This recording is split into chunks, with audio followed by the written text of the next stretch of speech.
কংগ্ৰেছ দল হাৰিব, ৰাইজৰ দল হাৰিব, এনেকুৱা কথা কোৱাটো উচিত নহয়। মই দেখিছোঁ, মই এই বিষয়ত তেওঁলোকক মই আগতেও যেতিয়া এজন নেতা আমাৰ দলত আহি আকৌ গুচি গৈছিলোঁ, মই কৈছিলোঁ অলপ ধৈৰ্য ধৰিব লাগে, আলোচনা হৈ আছে।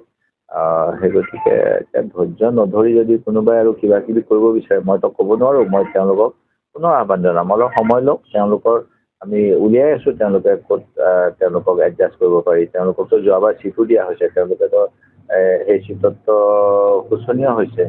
সেই গতিকে তেওঁলোকে নিজকে বহুত ডাঙৰ বুলি ভবাও ভুল। হয়, তেওঁলোকৰ ভিত্তি আছে, তেওঁলোকে প্ৰদৰ্শন কৰে বিভিন্ন জেগাত, তেওঁলোকে মেল মিটিং কৰে, সেইবিলাক কিন্তু অকল তেনেকৈও নহয়। তেওঁলোকে কিমান পঞ্চায়ত জিকিলে, কিমান খেলিলে, তেওঁলোকৰ সেইবিলাকতো কথা আহিব।